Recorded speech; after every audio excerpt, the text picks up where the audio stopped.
This reflection is prepared by Father Ayub Francis, pastor at St. Jude Parish in Grand Rapids, Michigan. First reading, Ezekiel, chapter 17, verse 22 to 24.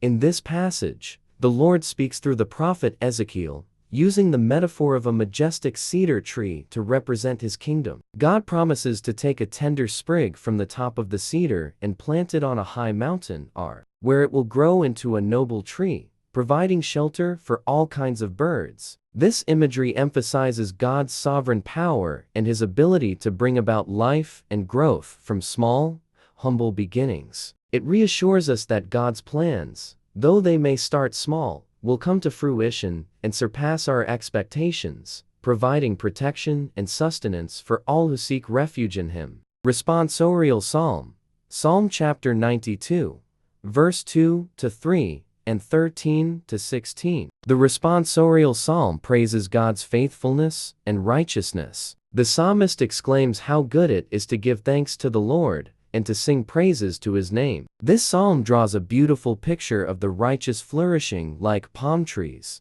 deeply rooted and bearing fruit even in old age. It's a reminder of the steadfastness of those who live in harmony with God's will, experiencing vitality and growth through their trust in him. Second reading, 2 Corinthians, chapter 5, verse 6 to 10. Paul's letter to the Corinthians underscores the Christian belief in living by faith and not by sight. He encourages believers to be confident, even while we are away from the Lord in our earthly bodies. Paul speaks of the ultimate accountability before Christ's tribunal, where everyone's actions will be judged. This reading challenges us to live in a way that is pleasing to God, knowing that our earthly lives have eternal significance. It calls us to a life of faithfulness and integrity, being mindful of the eternal reward or consequence. Gospel reading, Mark chapter 4, verse 26 to 34. In the Gospel, Jesus shares two parables about the kingdom of God. The first is about a man who scatters seed on the land. The seed grows,